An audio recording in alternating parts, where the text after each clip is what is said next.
Hey friends, you know what I don't miss at all? That vicious week before the period.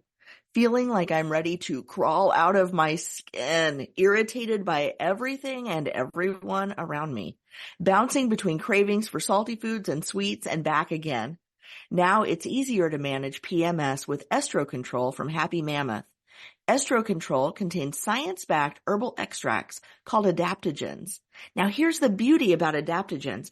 They help the body adapt to any stressors, like the chaotic hormonal changes that happen naturally throughout a menstruating person's life. And the biggest benefit? Feeling like myself again. That's what people mention over and over in their reviews. And there are over 17,000 reviews for Happy Mammoth products, including Estro Control. For a limited time, you can get 15% off your entire first order at happymammoth.com. Just use the code CORP, C-O-R-P, at checkout. That's happymammoth.com and use the code CORP for 15% off today. What's up, y'all? Y'all are listening to Living Corporate's flagship podcast. If you didn't know, Living Corporate helps organizations build employee engagement and market trust through data analytics and data transformation, our e-learning platform, and brand marketing storytelling. We're so excited for you to be here today. The conversation you're about to hear is going to connect the dots between employee experience and go-to-market effectiveness. If you're not ready, get ready. Here we go.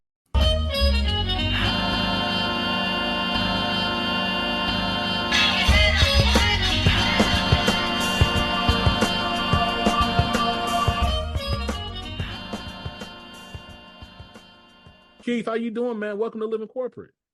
Oh, man, I'm doing great. Pleasure. Thank you, Zach. Hey, look, it's a pleasure. I'm going to say something. You know, I don't know how many golfers or even people like in the golfing space we've had on Living Corporate, and we've been around since 2018. I know, right, that you have this illustrious career at Nike, that you're coming from to join, to take on this new endeavor. I think I want to start by just seeking to understand Nike being such a, like, when I think about Nike, I think about like Nike's up there, like, you know, you think about like the biggest brands in the world. So Google, Apple, Nike, right? Like it's an iconic brand. You were there. I'm not calling you old, right? You can. You were there for some time. Yes. To me, it feels like when you're an executive, the senior executive at like these large, almost like legacy brands, it almost feels like you kind of have to be perfect, especially as like a Black man, right? In these largely white spaces. Now I understand that Nike is seen as this lifestyle brand, it's a sports brand, it's a, you know, but talk to me about how did you navigate being at Nike so long? And then what would you say was your pivot or transition? How did that help inform the role that you're in today that we're going to talk about? Wow, fantastic question. That question alone could be a podcast, so I'll try to boil it down and be quick. Obviously, being able to be adaptive and flexible was key at Nike. I had the blessing in my Nike career of having many careers inside of a career. I spent 30 years there. In the last 12 years, while being in general management, what led to general management was I was in the field. I was a sales rep. I was a marketing person. I started out as a warehouse guy in Hollywood promo. So all of that meant that I had to adapt to changing situations, which I think led to being a good general manager. Your question and comment about corporate, it wasn't only being adaptable, but it's kind of being multilingual in a corporate environment, I think was one of the keys for me. But the other thing is just there's a tolerance. So the tolerance is we're all flawed people. So we have the same flaws as anybody else. In the corporate world, frankly, even in an amazing company like Nike, pay a little bit more of a price for your flaws and understanding what that is and how to overcome. For me at the end, like I said, 30 years, it turned into my gift and my passion and love was no longer being an executive and a corporate jockey. I wanted to be closer to the action. I wanted to create and be connected to consumers and people. And plus, I wanted time to myself where I could do what I wanted to do. And what you find is that the company dictates what you do more often than not after you're there a long time. And as you're able to rise through the ranks, they're kind of in control of your life. And that seems so counterintuitive, I think, to younger professionals. I would think, and I went through this myself. Now, Keith, I ain't got 30 years in, but I got like 15. I got some time.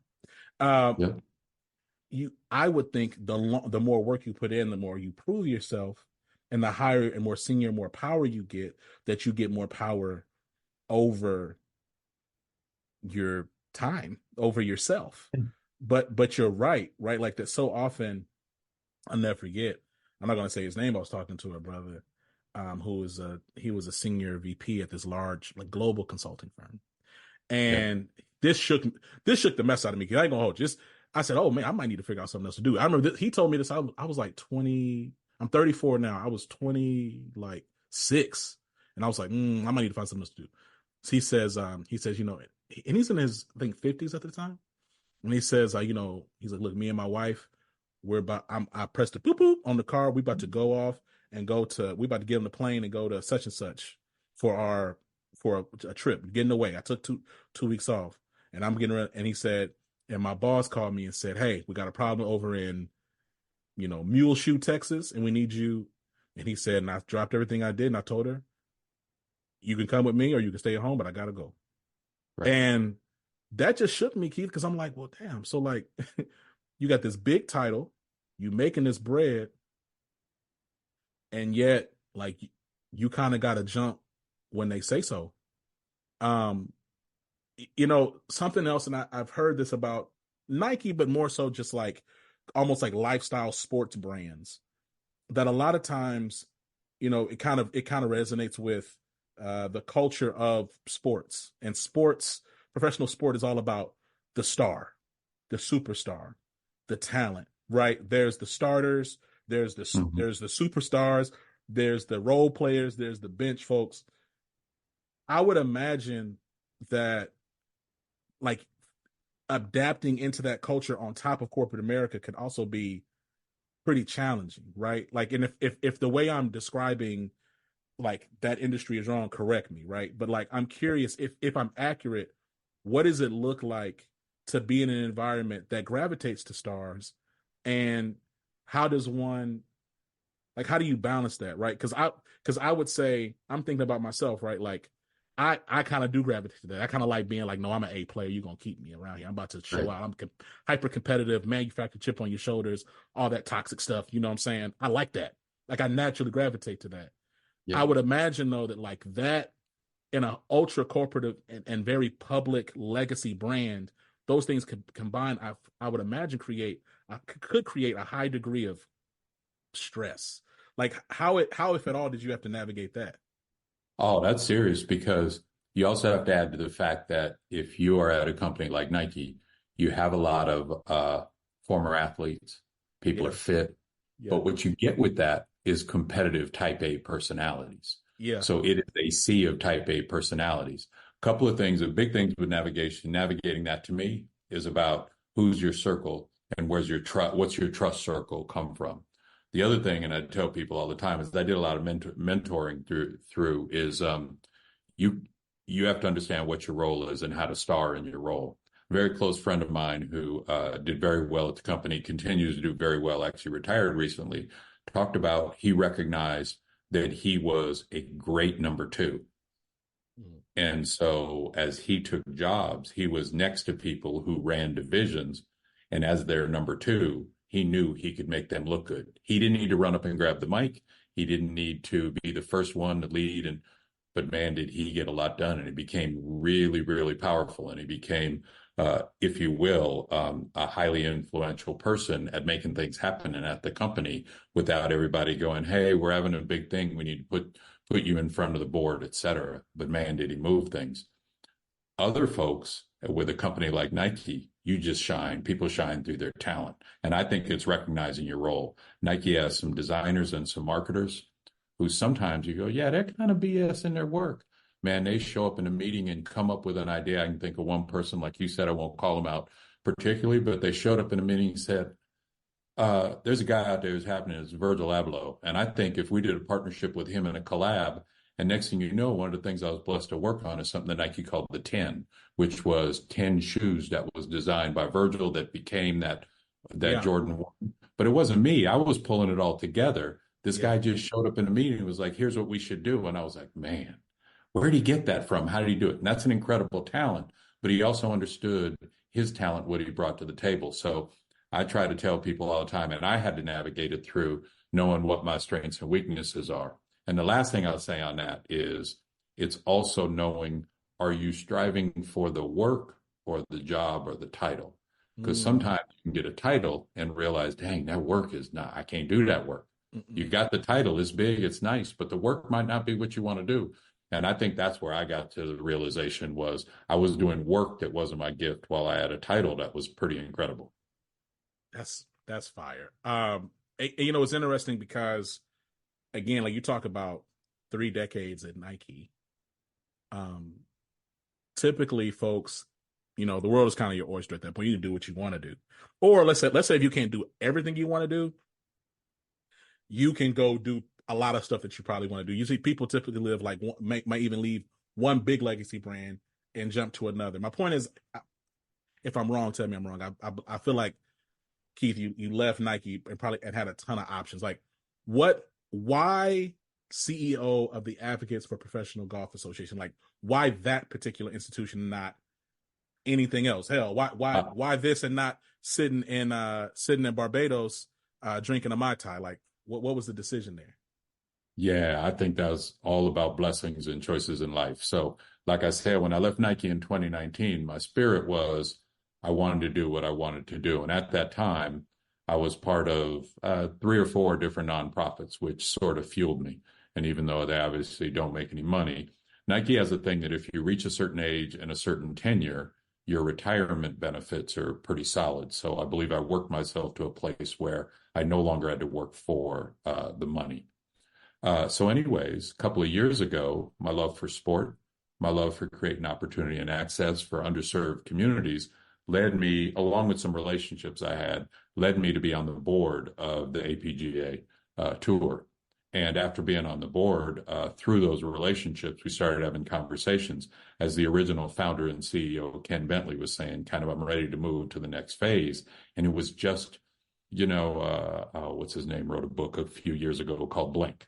And it's that sort of, when something's right. You don't have to think about it a long time. And I didn't necessarily say I wanted to go back to work, but I wanted to do what I want to do. I'm not ready to be in Barbados. I'm not ready to get up and actually, I love golf, but I'm not ready to go play golf every day. I'm ready to do something. Like you want to bring about some sort of change in the world. So my passion for golf, passion for sport, passion for our community and how we can create opportunity for folks. This was sort of everything aligned. I really love the people involved in it. I love the people on the team and the board that we already had, who I was a board member with. So being able to be part of something that really, there's nothing else out there like the APGA. The players, we have 70-something players on our tour. It's all minority, Black and brown players who, without our tour, would not have the opportunity to play professional golf and get opportunity to play on PGA Tour events, Korn Ferry events, Latin America. So it's what it does is also super, super unique. So all of that stuff was actually really easy, and it's kind of like loving what I do, loving the excitement of being able to get up every day and how can I help create this opportunity. First of all, I find it absolutely incredible. And look, my mom is going to listen to this pod. She's going to listen to this. She's going to watch this. She's going to say, this is why I told you to pick up golf. I'm telling you. And so I've yet to pick it up. You can still pick it up now. I'm going to pick it up though, because look, I recognize that, the APGA, and, I'm going to read this. It operates with the mission of bringing greater diversity to the game of golf by hosting and operating professional golf tournaments, player development programs, mentoring programs, and introducing the game to young people. And I think that's so interesting because when I think about golf, even now, I do think about it like this. Like, first of all, it seems like, man, this is really hard. It's really expensive. And man, like, yeah, I know a handful of people that'll knock them around. Typically, for a lot of Black folks, especially in the South, a lot of Black folks know some people, deacons, stuff at their church, to play golf. right? There's those things that's not necessarily super uncommon, but at the same time, it doesn't feel like immediately accessible. And I'm gonna keep talking about time. So why is it that you believe, what do you think the factors are in there still being such an overwhelming need for your organization, right? Because I think about Tiger Woods, and to me, I was like, I remember even my parents watching Tiger Woods, and they was like, "Oh, we about to be all up in this golf now. It's gonna be everybody's gonna be." I mean, like, because we just never seen somebody that looks like us. And I know we had the whole Kyle Blasian thing, but you say he black now, though, Keith. And so my thing is, what do you believe are the barriers and why we still haven't had that same level, that type of representation? Yeah, and I'm gonna first say because the APGA didn't exist previously, but that's a bigger symbol of because we didn't have foundation built. What's happening now, and we say all the time, one of the things we're saying this year is we're advocating a movement in golf. But the reality is the movement is happening. If you see what's happening all around golf, both in the sport and around the culture, what DJ Khaled is doing with We the Best, what's happening around with all of these things, these golf influencers, and what Roger Steele is doing, and what Elijah Wan and Earl are doing at Eastside Golf, there's absolutely a movement happening. But on top of that, it's the foundational thing. Steph Curry and Underrated, the Mac Champ Foundation that Jeff Champ is doing, who we actually partner with, and it helps us run our junior series. So I lead with the APGA, but I'm thinking all those things happen. So Tiger came, and everybody, people like me, old cats like me, started going, I got to get better. Man, that's inspirational. But if you're not starting younger, if you're not creating youth programs, if you're not really digging in and the first tee isn't having an effect, then we're not building a foundation. You also go into the community and there are courses. So being able to have access and not have to drive as a parent of a 10-year-old kid, you shouldn't have to drive 20 miles to get to a course that has access or one that you can afford. So there's affordability factors. There's historical factors that lead to courses not being in the neighborhood. There's all of those things. So while we sit at the center with, I think, the most inspirational piece, which is having professional golfers. So we went to a junior tournament earlier this year, and a couple of kids walked by myself and Ken, who were wearing our APGA hat, and they said, "Oh, you're with the APGA?" Kid tapped his father and said, "I want to play on that tour one day." And I got goosebumps because that's an aspirational thing for a young black kid who, I think this kid was from Texas, who's like imagining playing on our tour and being a professional golfer. So we had to create more and more systems and more things beyond just Tiger Woods, but having other golfers, having what Harold Varner is doing now, but putting those things in place. And we at the APGA, that's where we have the opportunity to be at the center of all of that. And by the way, tell your mom, we're launching women's this year. Come on, I'm gonna let her know, because Sure. and now I'm at a point now I can get some clubs. I'm gonna lace you up. I'm gonna lace you up, Mom. So listen, it's interesting. I want to go back a little bit because you talk about the longer year with an organization, kind of the counterintuitive feeling of control and autonomy. What is it now, right, as CEO of a new organization and in a different place?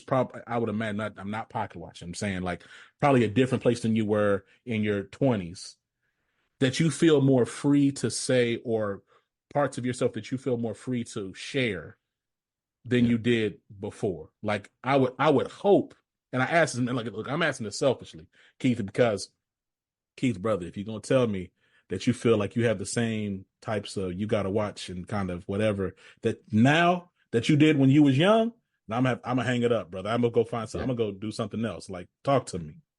Yeah, no, not at all. And not at all. Part of it, like I said, it's not pocket watching. Part of it has to do with confidence, has to do with success. And I say it has to do with the circle you walk in. I've been able to be around amazing group of people, from my friends and cohorts, people in the Black Employee Network at Nike, a circle of close friends I have, fraternity brothers, etc., who you get around that circle and you have moments and you hear and see. Did you see the movie Air? Yes. The the role that Chris Tucker played is a brother named Howard White. Yes. H is a really close friend of mine. He actually was on my team in Jordan, but he's more life my mentor. So I talk to him all the time about things, and he just has a great point of view, and he brings things back to a real solid place. So I use H as an example of the type of people you have around you that go, whoa, I can't, he just said that. Or people that find the ways to word things in a way that's like, wow, that's powerful the way you did it. You know, you didn't stand up and stomp and call me a name. You just told the truth in a way that made me have to take it in. So I think for me, that journey of my circle around me, that journey of learning, that journey of the friends and family and support system led me to today. Yeah. And it's funny, sometimes I have to tell folks, I'm at a place in life where if this doesn't meet my, call it moral or standards or compass, then I'll move on to something else. But more than anything else, you gotta have folks around that teach you the how to, and that's been major for me. You know, you talked about you called yourself an old head earlier. You talked about Tiger Woods. I do have a question about, and I recognize that part of y'all's mission and work, and you talked about also the aspiration moment of that kid saying, "I want to be on that tour one day. I want to join. Like I want to do." So like there's a heavy level of generational engagement, right? And so I'm curious, like, because when I think about golf, like a big word that comes to mind is like respectability, right? Okay, hey, you're going to wear these particular clothes. You have your pants up, belt tight, polo, these types of shoes. You're not going to wear these types of socks, blah, blah, blah, blah, blah, blah, blah, blah, blah. And I wonder if at all, like, what impact does having like Gen Z, right? These early 20-somethings, even millennials, people in their 30s and 40s, engaging in this space. Like, do you sense or do you see a difference? Like, and I guess in a layman's example, I would say, like, I just wonder, is it different from like when Jordan was in the league to then when Iverson came in, right? And like the entire style shifted and changed fundamentally. And frankly, it changed again, but like the spirit of, yo, I'm me. I'm gonna show up like I'm gonna show up and I'm a ball. Like, are we seeing something similar like that in golf with the generational engagement? That's another version of what I was saying a few minutes ago about advocating a movement. There is a movement in golf. And I think the great thing, I like to use the analogy of, you a basketball fan? Yeah. So think basketball, just think old videos before the ABA came and they crossed the color line, right? Okay. Before that happened, there were many black players in the league, but there were black players that played, for lack of a better description, white.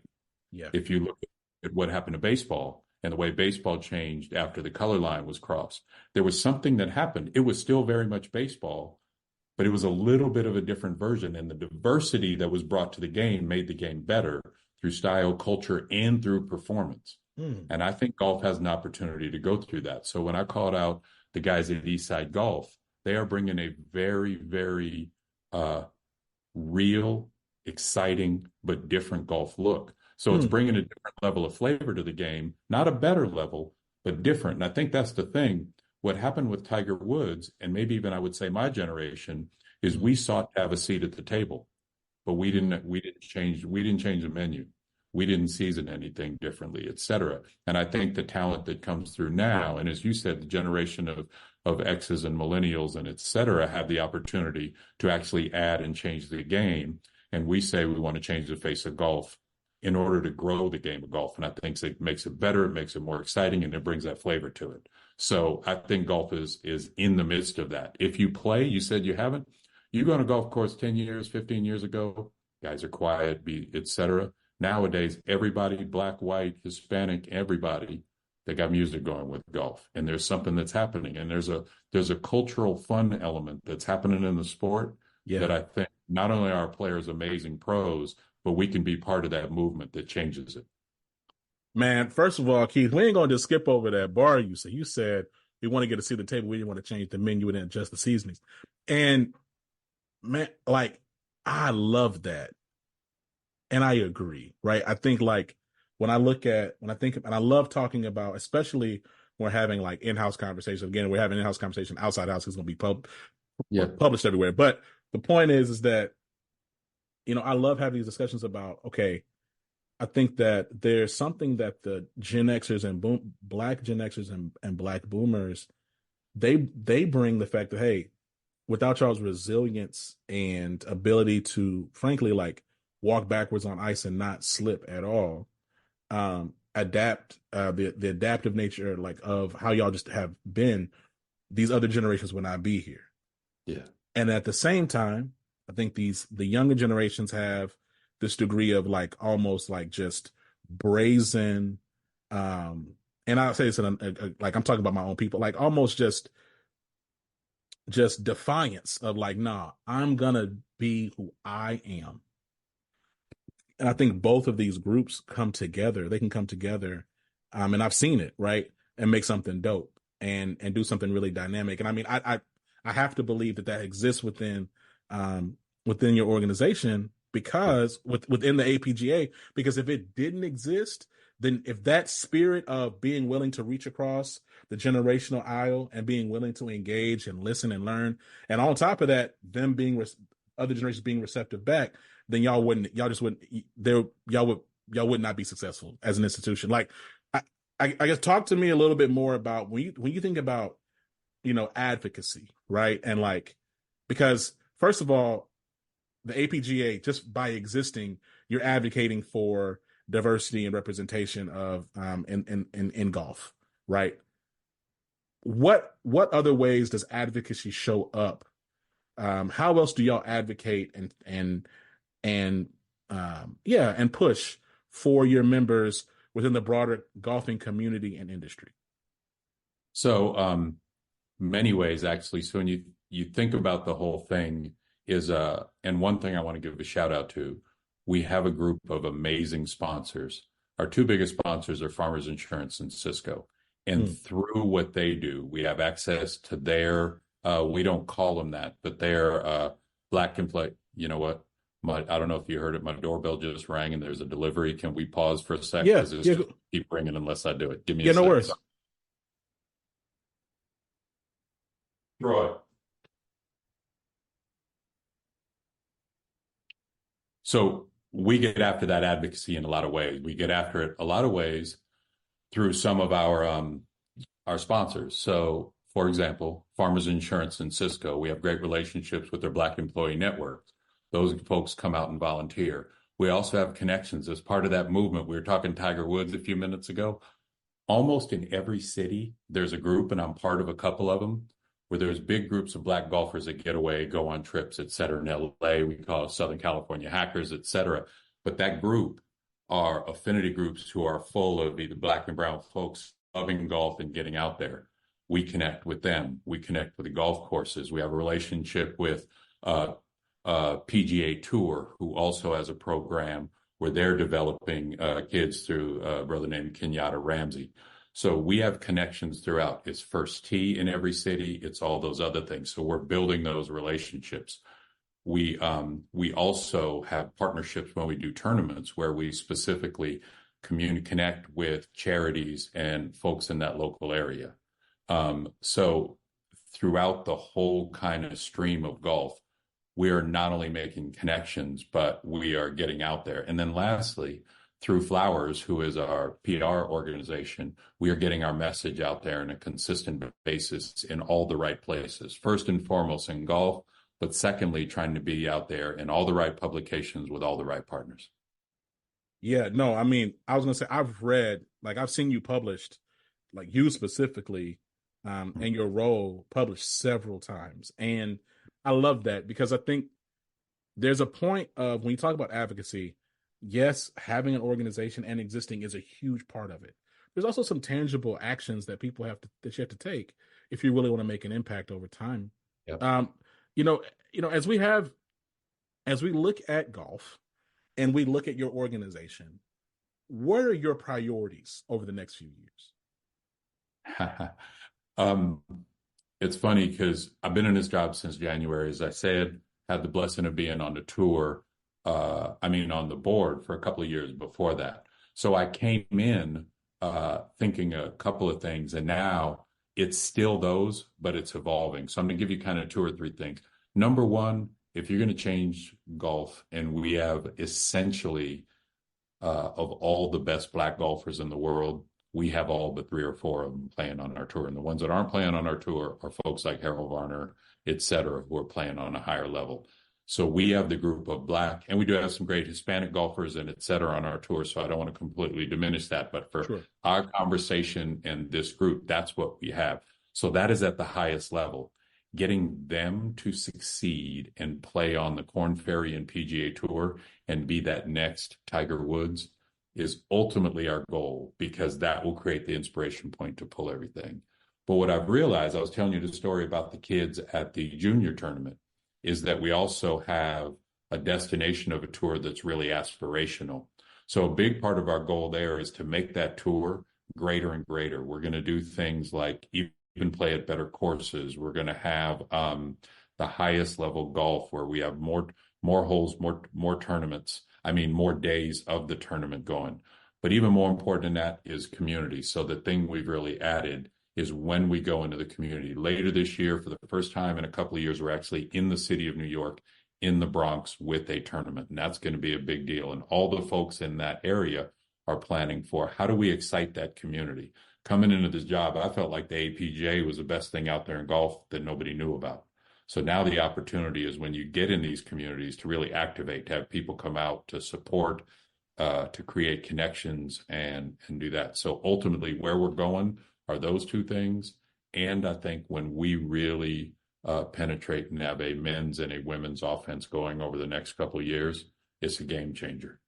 Because in a lot of ways, I shouldn't, you and myself here on this call, Black women, as we see with what's happening in politics, et cetera, are really leading in a lot of ways. And if they can join us and help lead us from a golf standpoint, that's even that much more incredible. That'd be a game changer. Absolutely. No, and very fair call out, especially as we think about the time in which we're recording this and having this conversation. So 100% received. Look, Keith, I feel like we could probably go on forever, and I'm gonna work with your team. We're going to figure out some other stuff going on, because I dig your vibe a lot. But look, where can people learn more? Where can people learn more about you, and where can people learn more about the APGA? Yep.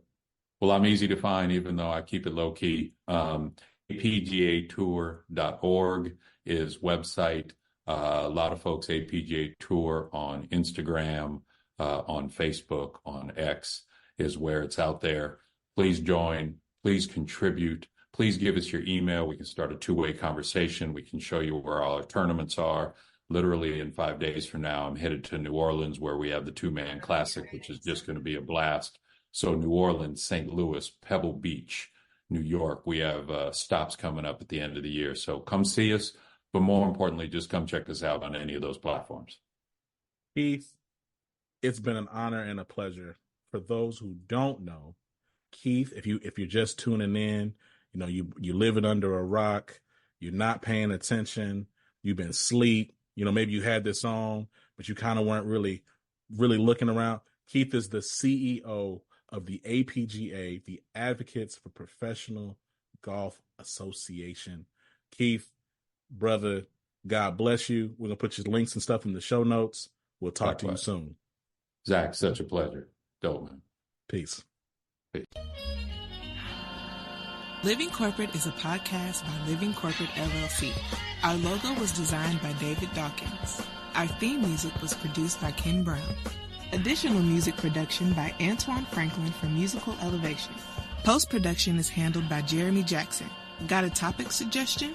Email us at livingcorporatepodcast@gmail.com. You can find us online on Twitter, Facebook, Instagram, and living-corporate.com. Thanks for listening. Stay tuned.